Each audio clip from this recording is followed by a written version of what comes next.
vache qui était coupée avec de l'eau. Le matin, les clients appréciaient la crème qui se formait à la surface. Et Mademoiselle Yvonne remplissait les bouteilles au fur et à mesure de l'arrivée des clients. C'est la boutique de Mademoiselle Yvonne qui se trouve au Terre-Sainte-Ville, mais c'est également la boutique universelle qui se trouve dans tous les pays du monde. C'est une histoire qui rend hommage à nos aînés et qui également parle de valeurs, parle d'humour, parle de respect et met en avant tout notre patrimoine.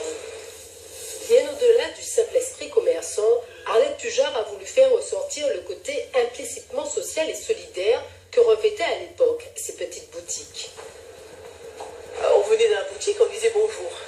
On disait bonjour, on disait si Dieu veut, on prenait des Milans. C'était un lieu où on pouvait échanger avec des voisins et des voisines, mais avec également la tenancière de la boutique.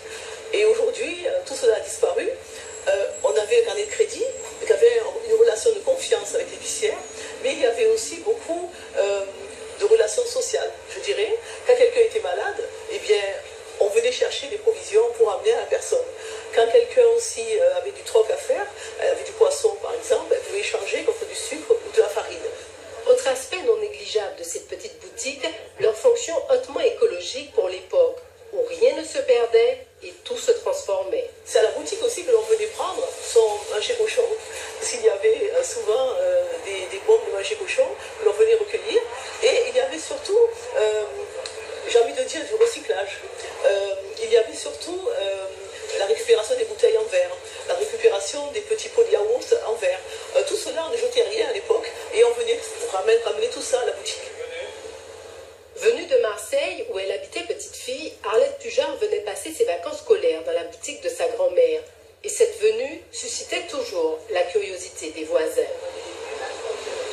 J'allais à la messe au Terre-Sainte-Ville avec ma grand-mère, et ce qui m'amusait beaucoup, c'est que ma grand-mère arrivait toujours en retard, mais un peu volontairement.